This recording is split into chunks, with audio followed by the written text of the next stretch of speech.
اب چند جو امپورٹنٹ کانسٹیٹیوشن میں پہلو ہیں وہ میں ان کی تھوڑی بات کروں گا،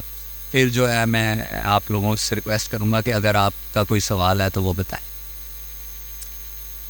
اچھا، یہ اس کے آرٹیکلز ہیں۔ ایک تو یہ ہے کہ آپ اگر گوگل میں لکھیں گے نا کانسٹیٹیوشن آف پاکستان PDF، تو آپ کو ایک ڈاکومنٹ یہ مل سکتا ہے، ایزیلی اویلیبل ہے اگر آپ اس کو جنرلی دیکھنا چاہیں، بلکہ میں آپ لوگوں کو سجیسٹ کروں گا کہ آپ کو وہ ضرور دیکھنا چاہیے۔ اچھا، پروٹیکشن فرام آربیٹریری ایکشنز، یہ آرٹیکل 4 ہے۔ آربیٹریری ایکشن کو آپ اس طرح سے سمجھیں، دیکھیں وائٹ از رائٹ، یا جس کی لاٹھی اس کی بھینس، یا بادشاہت کا نظام، یہ پوری دنیا میں ایک پرابلم رہی ہے، یا سلیوری، غلامی، یہ پوری دنیا میں ایک پرابلم رہی ہے۔ تو اس کو کیور کرنے کے لیے جب سویلائزڈ ہوئی سوسائٹیز، تو انہوں نے اس طرح کے قوانین بنائے کہ بھئی بادشاہ کی جگہ پہ لوگ چوز کریں گے کہ ان کا حکمران کون ہوگا، اور دوسرا یہ ہے کہ slavery in all forms shall be extinguished, کہ غلامی ہر شکل میں جو ہے وہ دنیا میں ختم ہو جائے گی۔ تو اب اسی کے لیے یہ ہے کہ اگر کسی کو بانڈیڈ لیبر، مثلاً ہمارے کلچر ہے نا تھوڑا بہت، آپ لوگوں نے کبھی سنا ہوگا گاؤں میں یا دیہات میں، کہ ایک مثال کے طور پہ آپ کو بتاتا ہوں کہ پٹے کے ملازمین کو وہ مالک کچھ پیسے دیتے ہیں اور پھر ان کو وہ وہی رکھ لیتے ہیں، وہ وہیں رہتے ہیں، وہیں کام کرتے ہیں اور غلاموں کی زندگی گزارتے ہیں۔ تو یہ آپ کو صرف سمجھانے کے لیے کہ یہ آرٹیکل 4 کی خلاف ورزی ہے، اور فنڈامنٹل رائٹس کی، کہ وہ آزاد ہیں شہری، ان کو کام کروائیں، ان کو تنخواہ دیں، لیکن کوئی بھی ان کا مالک نہیں بن سکتا، یا کوئی آربیٹریری یا زبردستی ان کو اپنے پاس۔ تو ایسے گاہے بگاہے ہم نے عدالتوں میں مقدمات دیکھے کہ جہاں دوسری سائڈ نے آ کے کہا جی ہم نے تو اتنے لاکھ روپیہ ان کو دیا ہوا ہے، تو عدالتوں نے کہا کہ بھائی یہ ایسا نہیں ہو سکتا، آپ نے جو کام کروانا ہے وہ قانون میں لکھا ہے کہ 8 گھنٹے کا۔ اچھا، یہ اس کے لیبر لاء کے بھی قوانین ہیں، کسی سے 8 گھنٹے سے زیادہ کام نہیں کروایا جا سکتا، اگر اس سے زیادہ کروائیں گے تو ویجز یا اجرت زیادہ کریں گے، یا جس جگہ بٹھانا ہے وہ ہوادار ہونی چاہیے، یا روشنی وہاں پہ آنی چاہیے، یہ سارے قوانین میں لکھے ہوئے ہیں۔ تو آرٹیکل 4 جو ہے basically protection from arbitrary actions, equality before law اور لیگل سیف گارڈ دیتا ہے۔ اب ایکویلٹی بیفور لا بھی دیکھیں کتنی امپورٹنٹ ہے۔ ہماری ٹریڈیشن میں ہے نا، ہماری روایت میں، کہ سارے مسلمان برابر ہیں، ایک ہی صف میں کھڑے ہو گئے محمود و ایاز۔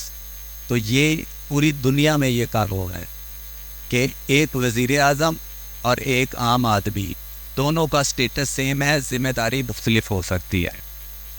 تو شریعت بھی یہی کہتی ہے اور آئین بھی یہی کہتا ہے۔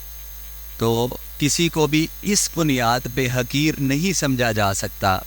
کہ اس کی کاسٹ کیا ہے، اس کی کریڈ کیا ہے، وہ کیا کرتا ہے۔ اور یہ میں آپ کو ایز اے پریکٹسنگ لائر، میں 20 سال سے وکالت کر رہا ہوں، یہ پریکٹیکلی عدالتوں میں بڑا ہی اسٹرکٹلی انفورس کرتی ہیں اس کو عدالتیں۔ اور جہاں پہ ہمارے جوڈیشل سسٹم میں بہت ساری پرابلمز ہیں، وہاں پہ میں ایک خوشائن پہلو بھی آپ کو بتاتا ہوں کہ جو پروویژنز میں نے آپ کو قانون شریعت اور بنیادی حقوق کے بارے میں بتائی ہیں، وہاں پہ عدالتیں بڑا ہی اسٹرکٹ ویو لیتی ہیں۔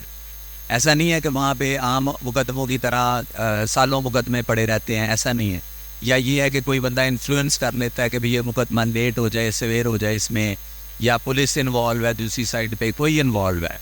تو جہاں شریعت کے اصولوں کی بات آتی ہے یا بنیادی حقوق کی بات آتی ہے، تو ہم الحمدللہ ہمارا جوڈیشل سسٹم اس میں بڑا ہی روبسٹ ہے۔ تو یہ آپ پہلو میں نارملی آپ لوگ سنتے ہوں گے اخباروں میں، سوشل میڈیا پہ، کہ جی ہماری عدالتی نظام کا بڑا نیچے نمبر ہے، لیکن وہ نمبر دوسرے پہلو جو معاملات ہوتے ہیں، کانٹریکچوئل ڈسپیوٹس ہیں، سول ڈسپیوٹس ہیں، اس میں ہم پیچھے ہیں، لیکن یہاں پہ ہماری عدالتیں بڑی ہی روبسٹ ہیں، الحمدللہ بہت اچھا کام کر رہی ہیں۔ اچھا، اب میں نے پھر آپ کے لیے کیا یہ میری پریزنٹیشن، جس طرح عثمان بھائی نے کہا کہ آپ تک مل بھی جائے گی، میں نے جو اسلامک انجنکشن سے ریلیٹڈ یا اسلامی احکامات کے مطابق اس کتاب میں جو باتیں ہیں نا، وہ میں نے اکٹھی کر کے کچھ اس میں لکھ دی ہیں، تاکہ جو ہے وہ آپ کو اس کا اندازہ ہو جائے۔ اور پھر میں اپنی علم کی حد تک ایک جملہ آپ کو کہہ سکتا ہوں کہ دیکھیں لکھا ہوا ہے Islam is the state religion of Pakistan. ٹھیک ہے, یعنی کہ الحمدللہ اس آئین کی یہ برکت ہے کہ اس میں اللہ تعالیٰ اور ہماری جو شریعت ہے اس کی اتنی سپریمیسی ہے کہ ہماری اسٹیٹ کا ریلیجن بھی آئین نے ڈکلیئر کر دیا ہے. لہٰذا یہاں پہ جو بھی کوئی کام ہوگا وہ اسلام کے احکامات کے عین مطابق ہوگا. پھر جی اگین آبجیکٹیو ریزولوشن, قرارداد مقاصد آپ لوگ ہو سکتا ہے آپ لوگوں کے سلیبس میں بھی ہو, وہ بھی اس کا ریفرنس آرٹیکل 2A میں ہے کہ سوورینٹی یعنی کہ جو اعلیٰ حاکمیت ہے وہ اللہ تعالیٰ کے پاس ہے. پھر آرٹیکل 19 میں ایک جگہ لکھا ہوا ہے کہ جو فریڈم آف اسپیچ ہے while providing the right to freedom of speech, article 19 stipulates that this right is subject to any restriction imposed by law in the interest of glory of Islam. دیکھیں یہ ایک جمہوری اصول ہے پوری دنیا میں کہ ہر انسان کو یہ حق حاصل ہے کہ وہ اپنی رائے دے سکے. نارملی اس پہ بہت زیادہ قدغن تھی. آج کے دن میں اگر آپ مثال کے طور پہ سمجھنا چاہیں تو نارتھ کوریا ایک ایسا ملک ہے, اور بھی ہوں گے لیکن صرف مثال کے طور پہ, وہاں پہ آپ کے پاس یہ رائٹ موجود نہیں ہے.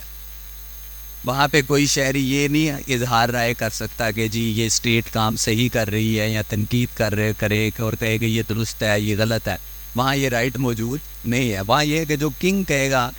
یا بادشاہ کہے گا صرف آپ اتنی بات کر سکتے. تو